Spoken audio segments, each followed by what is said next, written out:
Hello बच्चों, how are you. My name is Rohit Mittal और मैं आज लेके आया हूँ आपके लिए IOQM 2023 का पेपर। ओके, मैं आपसे डिस्कशन करूँगा कि यार किस तरीके का आज का पेपर रहा है हमारा, क्या डिफ़िकल्टी लेवल रहा है, किस टॉपिक से कितने क्वेश्चंस आए हैं और एक बेसिक आइडिया दूंगा कि प्रीवियस ईयर के कंपैरिजन में इस साल का पेपर कितना डिफ़िकल्टी लेवल पे था, है ना, ताकि एक आइडिया लगेगा कि एक रफ आइडिया कि what could be the cut off. ठीक है, चलिए बच्चों स्टार्ट करते हैं। तो देखिए जो जैसा हमें पहले से पता है कि यार IOQM is the one of the finest olympiad, ठीक है, इन द कंट्री। बहुत अच्छा ओलंपियाड है मैथ्स के लिए, तो डेफिनेटली क्वेश्चन जो है बहुत चैलेंजिंग है। ठीक है, इनिशियली जो क्वेश्चंस का ब्रेकअप है वो ऐसे है कि कुछ क्वेश्चन आपके 2 मार्क्स के होते हैं, कुछ क्वेश्चन आपके 3 मार्क के होते हैं, कुछ क्वेश्चन आपके 5 मार्क्स के होते हैं। ओके, तो जो मेरा एनालिसिस है वो ये है कि 2 मार्क्स के question are slightly doable. Initial जो क्वेश्चंस थे वो डुएबल क्वेश्चंस थे। उनका जो सॉल्विंग पैटर्न था वो almost similar to the past year papers के अकॉर्डिंग ही था। अगर आपने पिछले 5-6 साल के पेपर या 7-8 साल के पेपर बहुत अच्छे से सॉल्व कर रखे हैं तो आप इनिशियल क्वेश्चंस को डेफिनेटली सॉल्व कर जाओगे, जो 2 मार्क्स की कैटेगरी के क्वेश्चंस है ना। लेटर ऑन जैसे आप 3 मार्क्स के क्वेश्चन पे मूव करते हो, आप आगे 5 मार्क्स के क्वेश्चन पे मूव करते हो, तो वहां पे बहुत अच्छे और बहुत डिफिकल्ट क्वेश्चन है। इवन ज्योमेट्री के बहुत सारे क्वेश्चन तो ऐसे हैं जो बहुत डिफिकल्ट है। 2-3 क्वेश्चन तो even the starting, the first point is very difficult. Okay, चलिए जरा स्टार्ट करते हैं। देखिए, तो ये तो जरा बेसिक चीजें। Starting with the first question, देखिए इनिशियली 3-4 क्वेश्चन जो हैं वो सब आपके नंबर थ्योरी पार्ट से है ना। सरप्राइजिंगली एल्जेब्रा का पोर्शन थोड़ा कम है मेरे अकॉर्डिंग, नंबर थ्योरी के क्वेश्चन थोड़े ज्यादा हैं। जैसे आप देखेंगे फर्स्ट क्वेश्चन हमारे पास है that belongs to number theory, क्योंकि क्वेश्चन ने आपसे क्या पूछा है कि कितने नंबर ऑफ नंबर्स इंटीजर्स हैं इसके अंदर, है ना। और इंटीजर्स आपको पता है कब होता है, जब ये अंदर वाली value will become a perfect square, या फिर आप इसका रेंज निकाल के भी थॉट ला सकते हैं। ठीक है, तो that question belongs to number system purely. Second question आपका इंटीजर रूट्स का क्वेश्चन है, थोड़ा सा लॉग इन्वॉल्व है इसके अंदर। जिन बच्चों को लॉग की बेसिक चीजें भी आती हैं वो सॉल्व कर देंगे। बाकी जो पूरा सॉल्विंग प्रोसेस है वो डायफेंटाइन इक्वेशन पे बेस्ड बोल सकते हैं। तो अगर मैं आपको इसी इनिशियल पॉइंट पे एक बेसिक आइडिया दूं तो मेरे अकॉर्डिंग नंबर थ्योरी के, ज्योमेट्री के या कॉम्बिनेटोरिक्स जिसे पीएनसी कहते हैं, इसके कितने क्वेश्चन आए, गिव यू ब्रीफ आइडिया। देखिए बच्चों, क्या होता है कि जो इस टाइप का ओलंपियाड होता है वहां पे प्योर किसी एक टॉपिक से तो बड़े कम ही क्वेश्चन होते हैं। जैसे मान लीजिए मैं बोलूं प्योर नंबर थ्योरी के कुछ क्वेश्चन है, लेकिन there are some question as well जिसमें नंबर थ्योरी के साथ साथ एल्जेब्रा का भी यूज हो रहा है। जैसे आप फॉर एग्जाम्पल ये सेकेंड क्वेश्चन की बात कर लीजिए, तो ये नंबर थ्योरी का तो क्वेश्चन है, बट इसमें थोड़ा सा आगे जा करके you have to form equation, maybe quadratic equation बन सकती है, उसको आपको सॉल्व करना पड़ सकता है। थोड़ा सा अलजेब्रा का पार्ट आ गया।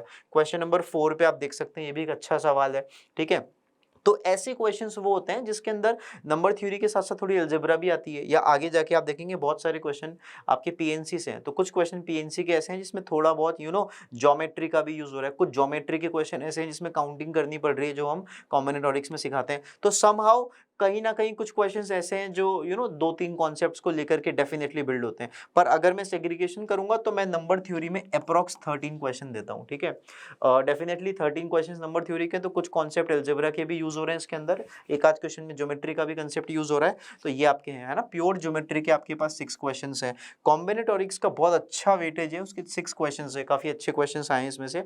देखिए पीएनसी, अच्छा कॉम्बिनेटोरिक्स तो सेम ही हो गया, इसको हटा देते हैं। ठीक है, तो कॉम्बिनेटोरिक्स के आपके यानी कि पीएनसी के आपके 6 क्वेश्चन हो गए बेटा। सीक्वेंस एंड सीरीज, देखिए सरप्राइजिंगली मतलब होता गया है कि कुछ सालों से देखा गया है कि एक आध क्वेश्चन आपका सीक्वेंस सीरीज बेस्ड जाता है ना, जिसे टेलीस्कोपिक सम की हेल्प से, है ना, हम लोग सॉल्व कर देते हैं। ठीक है, 2 के डिफरेंस में ब्रेक करके हम लोग सॉल्व कर देते हैं। पर इस बार वैसा कुछ नहीं रहा है, एक क्वेश्चन आया तो है पर वो रिकरिंग सीक्वेंस का है, फिबोनाची सीक्वेंस का है। बहुत ही डिफिकल्ट क्वेश्चन की कैटेगरी में मैं बताऊंगा आपको। ठीक है, कोऑर्डिनेट ज्योमेट्री के आपके 2 क्वेश्चन रहे हैं। ठीक है, फंक्शंस का एक क्वेश्चन रहा है, और वेरी सरप्राइजिंगली अलजेब्रा का प्योर एक ही सवाल मेरी मेरी नजर में तो यही है। ठीक है, हो सकता है 2-3 क्वेश्चंस को कोई और अलजेब्रा में आप काउंट कर लें, पर मैं जो उसको बेसिक बेसिक स्ट्रेंथ एक क्वेश्चन के देखता हूं तो वो अलजेब्रा की नहीं है। तो सरप्राइजिंगली मेरे अकॉर्डिंग अलजेब्रा का वेटेज काफी कम है, और आपका नंबर थ्योरी, ज्योमेट्री और कॉम्बिनेटोरिक्स का वेटेज बहुत हाई है। ठीक है, चलिए, तो ये आपके फर्स्ट 4 क्वेश्चन है। यू कैन सी 1 2 3 4 चारों क्वेश्चन आपके किस पे बेस्ड है बेटा,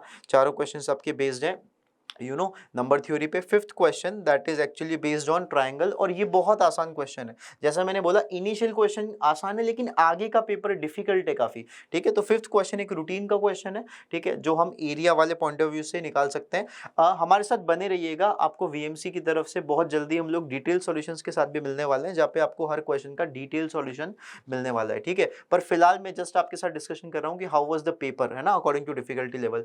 देखिए जैसे आप सिक्स क्वेश्चन देखेंगे, ये भी समहाउ इजी क्वेश्चन है ना। सेवेंथ क्वेश्चन आपका पीएनसी बेस्ड क्वेश्चन है, कॉम्बिनेटोरिक्स बेस्ड क्वेश्चन है, तो ये बेसिक काउंटिंग और बेसिक सिलेक्शन के ऊपर बेस्ड है क्वेश्चन। ठीक है, तो इसके आगे के क्वेश्चन थोड़े आपके डिफिकल्ट होते जाते हैं, क्वेश्चन नंबर 8, 9, और मैं कुछ क्वेश्चन दिखाना चाहूंगा। जैसे 10th question that was based on sequence and series, that is a very difficult question, काफी डिफिकल्ट है। ठीक है, क्योंकि ये जो सीक्वेंस है that is very difficult to observe, ये तभी पढ़ने में आएगी आपको जब आपने ऑलरेडी इस टाइप का कोई क्वेश्चन पहले किया हुआ होगा। ठीक है ना। इसके बाद 11th question that is based on number theory. तो मैक्सिमम क्वेश्चन आप देख सकते हैं कि इनिशियल पार्ट में नंबर थ्योरी वगैरह के क्वेश्चन है। ठीक है, आगे जाकर के ये आपके अब सवाल यहाँ से कुछ ज्योमेट्री के सवाल शुरू होते हैं, कुछ पीएनसी के सवाल शुरू होते हैं। ठीक है, तो ये बेटा ओवरऑल आपका पेपर है जो आपके सामने, ये देखिए प्योर एक क्वेश्चन फंक्शन का, जैसा मैं आपसे बोल रहा था ना कि for consider non negative integral valued function F. ठीक है, आमतौर पे होता क्या है कि आईओक्यूएम में इतने फंक्शंस पे वो लोग क्वेश्चन नहीं देते हैं। ठीक है, आगे जाके जब आप आईएनएमओ का पेपर देंगे तो फंक्शनल इक्वेशन का एक क्वेश्चन आने का चांस रहता है, पर इनिशियली फंक्शन के क्वेश्चन कभी नहीं आते। हाँ, कभी कभी एक आध बार मैंने देखा है कि ऑल्टरनेट 2 बार 2 साल में किसी एक पेपर में या 3 साल में किसी एक पेपर में कहीं ना कहीं फंक्शन का क्वेश्चन आता है। तो नॉट सरप्राइजिंगली इस बार एक क्वेश्चन प्योर फंक्शन का इन्होंने डाला है। ठीक है, 2 प्योर कोऑर्डिनेट ज्योमेट्री के भी क्वेश्चन है, ये एक जबरदस्त बात है ना, आपके पास कोऑर्डिनेट ज्योमेट्री से भी सवाल आया, जैसे आप ये देख सकते हैं। ठीक है, इसने साफ साफ बोला है कि in the coordinate plane a point is called lattice point if both of its coordinates are integers. ठीक है, तो basically that is a pure question which is using the information of coordinate geometry as well, और integer है तो थोड़ा सा number theory का भी माइट भी यूज हो। ठीक है, तो इस बार का एनालिसिस ओवरऑल ये है मेरा कि पेपर जो है वो लास्ट ईयर से डिफिकल्ट है, क्योंकि जो 3 मार्क्स और 5 मार्क्स के क्वेश्चन है they are very much difficult. तो उम्मीद है कि कट ऑफ स्लाइटली लो जा सकती है लास्ट ईयर के बेसिस पे। बाकी डिटेल सॉल्यूशन आपको बहुत जल्दी मिलने वाला है। और एल्जेब्रा इस बार सरप्राइजिंगली कम है, बहुत सारे बच्चे ऐसे हैं जो मेरे टच में हैं, जो मैं देखता हूँ कि वो एक आध टॉपिक पे डिपेंड होकर के जाते हैं। अगर आप एक टॉपिक पे डिपेंड होकर के जाएंगे इस तरीके के पेपर में समहाउ, तो डिफिकल्टी रह सकती है ना। तो नंबर थ्योरी, ज्योमेट्री, कॉम्बिनेटोरिक्स का ओवरऑल वेटेज आप देक सकते हैं कितना हाई है, around 25 questions in 3 he topic से हैं, बाकी 5 सवाल आपके बाकी टॉपिक से। ठीक है, चलिए इस वीडियो में इतना ही। लास्ट माय वर्ड्स आर कि पेपर लास्ट ईयर के मुकाबले डिफिकल्ट है, और उम्मीद है कि कट ऑफ जो है लास्ट ईयर से एक आध नंबर कम ही रहनी चाहिए। ठीक है, चलिए जुड़े रहिए हमारे साथ for detail solutions. Thank you so much.